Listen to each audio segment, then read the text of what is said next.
আমাৰ প্ৰত্যেকৰে এটা সপোন আনৰ পৰা আনকণ্ডিশ্যনেল লাভ বা গুড উইচেছ প্ৰাপ্ত কৰাটো। হয়, আমি যেতিয়া আনৰ পৰা আনকণ্ডিশ্যনেল লাভ বা ভালপোৱা বা গুড উইচেছ শুভকামনা আমি প্ৰাপ্ত কৰিব পাৰোঁ, আমাৰ জীৱনটো হৈ পৰে সুখময়, আনন্দময় আৰু সুন্দৰ। নমস্কাৰ বন্ধুসকল, welcome back to my channel coach Rajib Bora.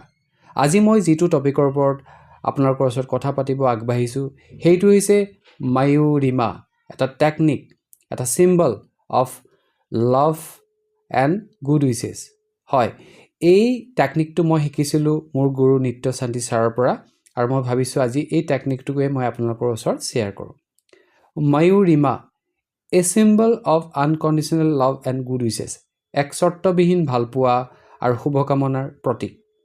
এই প্ৰতীকে আপোনাৰ জীৱনৰ বিভিন্ন ক্ষেত্ৰত সমন্বয় সাধন কৰে আৰু ই আপোনাৰ জীৱনলৈ সুস্বাস্থ্যৰ প্ৰৱাহ লৈ আহে। আৰু এই মায়ুৰিমা বা আনকণ্ডিশ্যনেল লাভ আপোনাৰ জীৱনত সম্প্ৰসাৰণ হয়, বৰ্ধিত হয় আৰু আপোনাৰ জীৱনৰ আধ্যাত্মিক ক্ষেত্ৰখনত, আপোনাৰ শাৰীৰিক ক্ষেত্ৰখনক, আপোনাৰ ইম'চনেল ক্ষেত্ৰখনক বিভিন্নভাৱে সি বিকাশ হোৱাত সহায় কৰে। এই মায়ুৰিমা আৰু যিটো চিম্বল আনকণ্ডিশ্যনেল লাভ আৰু গুড উইচেছৰ, ই আশ্চৰ্যজনকভাৱে আপোনাৰ হৃদয়খনক আৰু আপোনাক মুক্ত কৰি তোলে আনকণ্ডিশ্যনেল লাভ বা ভালপোৱাৰ প্ৰতি। ই আপোনাৰ জীৱনৰ পৰা দুখ, বেজাৰ বা মানসিক উদ্বিগ্নতাক মুক্ত কৰিব পাৰে। এই মায়ুৰিমা চিম্বলটো আমি কেনেকৈ ড্ৰ কৰিম? একেবাৰে সহজ। আপুনি দুইখন হাত এনেকৈ লৈ এটা হাৰ্ট শ্বেপ বনাওক। তাৰপিছত হাত দুখন এনেকৈ লওক। 3বাৰ ইনফিনিটি চিম্বল বনাওক। 1বাৰ, 2বাৰ, 3বাৰ। তাৰপিছত আপুনি প্ৰিয়জনক আপুনি মায়ুৰিমা পঠিয়াওক। মায়ুৰিমা, মায়ুৰিমা, মায়ুৰিমা। হয়, এটা ধুনীয়া টেকনিক যি আপোনাৰ জীৱনত আনকণ্ডিশ্যনেল লাভ আৰু গুড উইচেছ অনাত সহায়ক হয়। এতিয়া আহকচোন আমি চাওঁ এই মায়ুৰিমা আমি কি কি ক্ষেত্ৰত ব্যৱহাৰ কৰিব পাৰোঁ।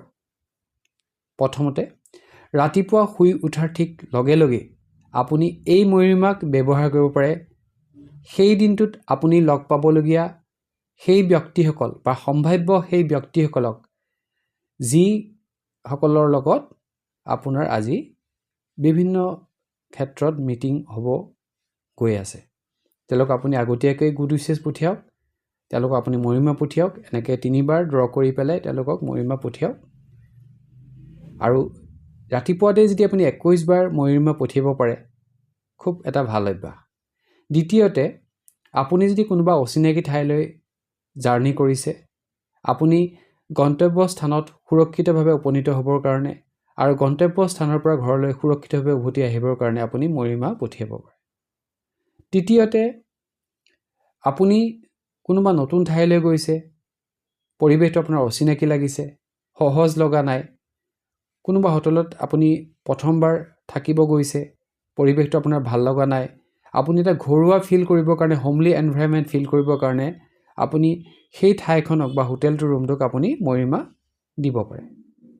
দেখিব আপোনাৰ ঘৰুৱা এটা পৰিৱেশ প্ৰাপ্ত হৈছে। তাৰপিছত আপুনি যদি কাৰোবাৰ লগত আপোনাৰ সম্পৰ্কৰ উন্নতি হোৱাটো বিচাৰিছে, তেতিয়াহ'লে আপুনি সেই ব্যক্তিজনক আপুনি মায়ুৰিমা দিব পাৰে। পঞ্চমতে, খাদ্য সেৱন কৰাৰ আগত আপুনি মায়ুৰিমা দিব পাৰে, থেংক ইউ বা ব্লেছিং হিচাপে। আৰু গৱেষণাৰ পৰা এইটো প্ৰমাণিত হৈছে, খাদ্য সেৱন কৰাৰ আগত তাক যদি ব্লেছিং দিয়া হয়, তাক যদি থেংক ইউ দিয়া হয়, তেতিয়াহ'লে খাদ্যই আমাৰ বডিত শক্তিশালীভাৱে কাম কৰে। সেইদৰে কোনোবা মানুহৰ যদি ৰাতি ভালকৈ টোপনি নাহে বা নিদ্ৰাহীনতাত ভুগিছে, তেওঁলোকেও এই মায়ুৰিমাক টোপনি ভাল হ'বৰ কাৰণে ব্যৱহাৰ কৰিব পাৰে। একেবাৰে সহজ উপায়, আপুনি এখন কাগজত মায়ুৰিমাটো ড্ৰ কৰক আৰু আপুনি শোৱা বিচনাখনৰ মেট্ৰেছৰ তলত মায়ুৰিমা চিম্বলটো ৰাখক আৰু শোৱাৰ ঠিক আগতে 3বাৰ এই মায়ুৰিমা আপুনি ভাল নিদ্ৰাৰ কাৰণে আপুনি পঠিয়াওক।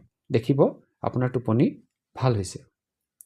সেইদৰে কোনোবা আপোনাৰ যদি প্ৰিয়জনৰ স্বাস্থ্যৰ অৱনতি ঘটিছে, তেওঁৰ স্বাস্থ্যৰ উন্নতি ঘটিবৰ কাৰণে বা সুস্বাস্থ্যৰ কাৰণে আপুনি মৰিমা চিম্বলটো ব্যৱহাৰ কৰিব পাৰে।